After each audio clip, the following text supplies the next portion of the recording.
सुप्रभात बच्चों, कैसे हैं आप सभी? सभी स्वस्थ हैं ना?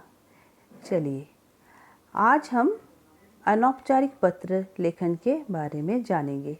पिछले वीडियो में हमने औपचारिक पत्र लेखन के बारे में जाना था और पत्र लेखन की विधि के बारे में जाना था। चलिए, पहले हम अनौपचारिक पत्र की परिभाषा देख लेते हैं। अनौपचारिक पत्र की परिभाषा इस प्रकार है।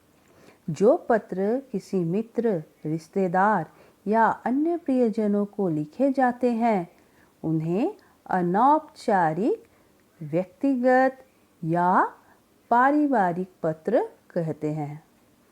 माता-पिता, दादा-दादी, नाना-नानी, मित्र आदि को लिखे गए पत्र अनौपचारिक पत्र होते हैं। चलिए, अब हम पत्र कैसे लिखते हैं वो भी जान लेते हैं। पहले हम भेजने वाले का घर का पता एवं दिनांक लिखते हैं। तो सबसे पहले सबसे ऊपर में आप लिखेंगे अपने घर का पता। आप कहाँ पे रहते हैं? बिलासपुर, छत्तीसगढ़। दिनांक में जिस दिन आप पत्र लिख रहे हैं उस दिन की तिथि लिखेंगे। इसके बाद हम जान लेते हैं संबोधन करना। सबसे पहले बड़ों के लिए। बड़ों को हम संबोधन कैसे करते हैं? पूजनीय या आदरणीय लिखकर।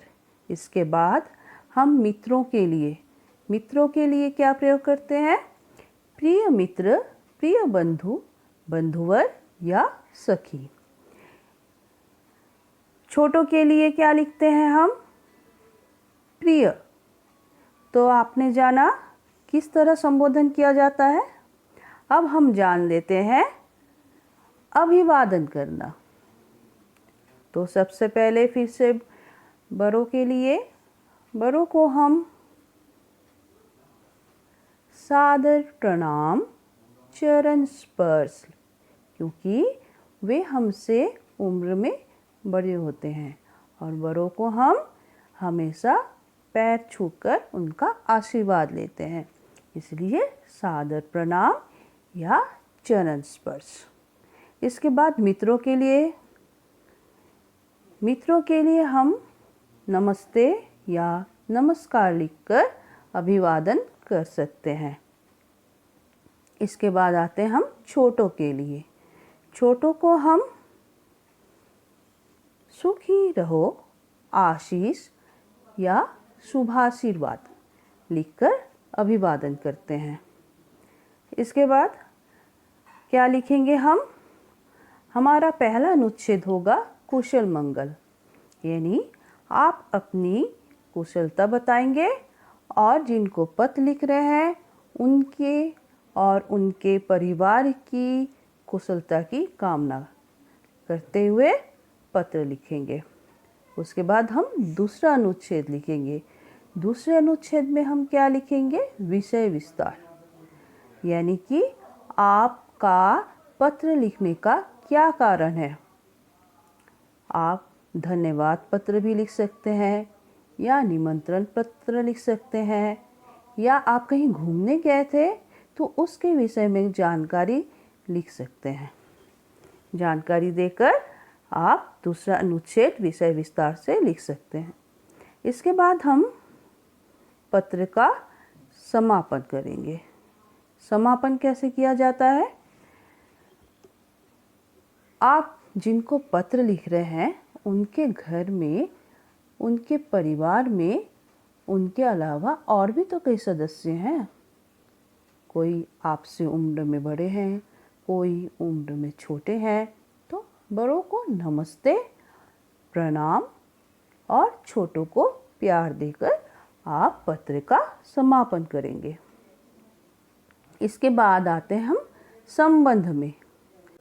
संबंध मतलब जैसे आप अपने दादा या दादी को पत्र लिख रहे हैं तो आप क्या लिखेंगे? आपका पोता। या आप अपने मित्र को पत्र लिख रहे हैं तो क्या लिखेंगे? तुम्हारा मित्र। इसके बाद आप अपना नाम लिखेंगे। चलिए, एक बार फिर से हम अनौपचारिक पत्र लिखने की विधि को जान लेते हैं।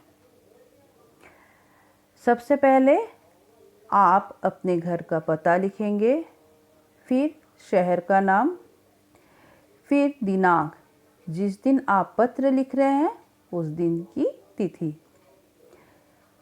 प्रिय या आदरणीय, छोटों के लिए प्रिय, बड़ों के लिए आदरणीय देकर संबोधन करेंगे।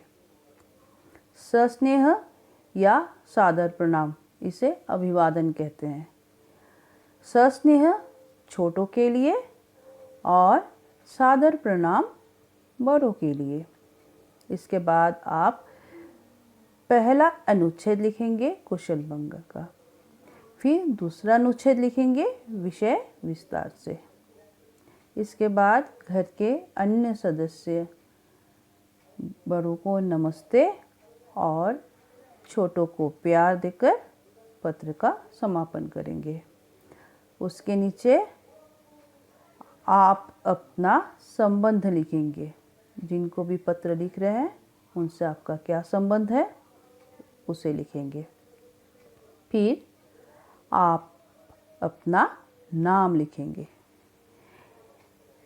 फिर हम क्या करते हैं, आप जिनको पत्र लिख रहे हैं उनका नाम, उनके घर का पता, उनके शहर का नाम लिखकर पिन नंबर देना अति आवश्यक है।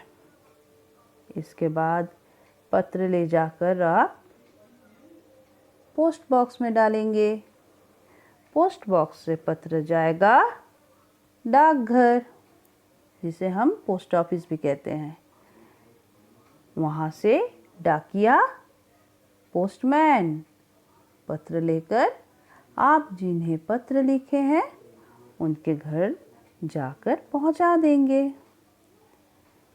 तो समझ में आया अनौपचारिक पत्र कैसे लिखते हैं? बिल्कुल ज़रूर समझ में आया होगा। आप लोग तो बहुत अच्छे बच्चे हैं। चलिए आज के लिए यहीं तक। धन्यवाद।